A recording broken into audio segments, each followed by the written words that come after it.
মরুদেশে পাকিস্তানের বিরুদ্ধে মাঠে নেমে সামান্য চোট পেয়েছিলেন ক্যাপ্টেন রোহিত শর্মা। তবে ম্যাচ শেষ হতেই KL রাহুল জানিয়েছিলেন সম্পূর্ণ ফিট তিনি। এবার সেই আশ্বাস সত্ত্বেও আসন্ন 2 মার্চের ম্যাচে রোহিতের উপস্থিতি নিয়ে প্রশ্ন উঠতে শুরু করেছে।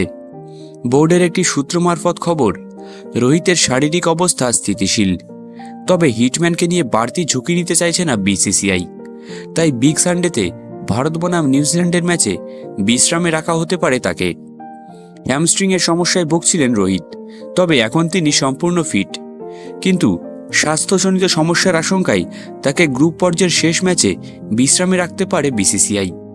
আর সেই সূত্র ধরেই নিউজিল্যান্ডের বিরুদ্ধে টিম ইন্ডিয়ার চালকের আসনে বসানো হতে পারে তরুণ তারকা শুভমান গিলকে। চলতি চ্যাম্পিয়ন্স ট্রফি টুর্নামেন্টে এখনও পর্যন্ত খাতা খুলতে পারেনি ভারতের wicket keeper batsman Rishabh Pant. তথ্য বলছে, নিউজিল্যান্ডের বিরুদ্ধে রবিবারের ম্যাচে তাকে মাঠে নামানো হতে পারে। সেক্ষেত্রে কত নম্বরে খেলবেন পান্ত?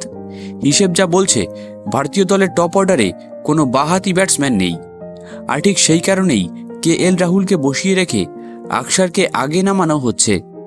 সূত্র বলছে, ঋষভ যদি টিমে ফিরতে পারেন সেক্ষেত্রে টিম ইন্ডিয়ার বাঁহাতি ব্যাটসম্যানের সমস্যাও মিটে যাবে। নিউজিল্যান্ডের বিরুদ্ধে সম্ভবত 5 অথবা 6 নম্বরে নামানো হতে পারে পান্তকে। তবে তাকে ওপেনিং করানো হবে কিনা তা নিয়ে সংশয়ের জাল যথেষ্ট চওড়া। উল্লেখ্য, রোহিত বিশ্রামে থাকলে গিলের বিপরীতে ওপেনিং করতে পারেন কিন্তু KL রাহুল।